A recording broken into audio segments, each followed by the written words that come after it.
In prayer, you are called upon to believe that you possess what your reason and your senses deny. When you pray, believe that you have and you shall receive. The Bible states it this way: Therefore I say unto you, what things soever you desire, when ye pray, believe that you receive them and ye shall have them. And when ye stand praying, forgive, if ye have aught against any, that your Father also which is in heaven may forgive you your trespasses. But if you do not forgive, neither will your Father which is in heaven forgive your trespasses. That is what we must do when we pray.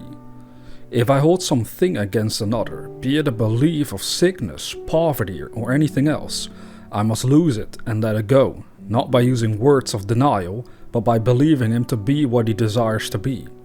In that way I completely forgive him. I changed my concept of him. I had aught against him, and I forgave him. Complete forgetfulness is forgiveness. If I do not forget, then I have not forgiven.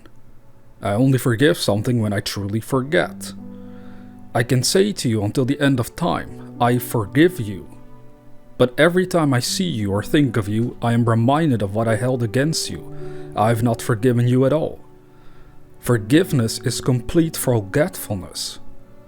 You go to a doctor and he gives you something for your sickness. He is trying to take it from you, so he gives you something in place of it. Give yourself a new concept of self for the old concept. Give up the old concept completely. A prayer granted implies that something is done in consequence of the prayer, which otherwise would not have been done. Therefore, I myself am the spring of action, the directing mind and the one who grounds the prayer. Anyone who prays successfully turns within and appropriates the state sought. You have no sacrifice to offer. Do not let anyone tell you that you must struggle and suffer. You need not struggle for the realization of your desire. Read what it says in the Bible. The only acceptable gift is a joyful heart. Come with singing and praying. That is the way to come before the Lord, your own consciousness. Assume the feeling of your wish fulfilled and you have brought the only acceptable gift. All states of mind other than that of the wish fulfilled are an abomination, they are superstition, and mean nothing. When you come before me, rejoice, because rejoicing implies that something has happened which you desired. Come before me, singing, giving praise and giving thanks, for these states of mind imply acceptance of the state sought. Put yourself in the proper mood and your own consciousness will embody it. So if I could divine prayer for anyone and put it just as clearly as I could, I would simply say, it is the feeling of the wish fulfilled. If you ask, what do you mean by that? I would say I would feel myself into the situation of the answered prayer, and then I would live and act upon that conviction. I would try to sustain it without effort. That is, I would live and act as though it were already a fact, knowing that as I walk in this fixed attitude, my assumption will harden into fact. Consciousness is the one and only reality.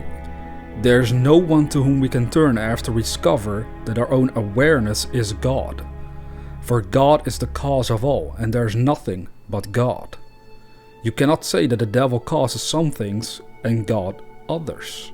And that's the beauty of his explanation about prayer, that we really have to fall completely into a state of acceptance, of no longer doubting and worrying, but actually feeling and truly learning to believe that something is the way we want it to be, and then it becomes so in our physical reality.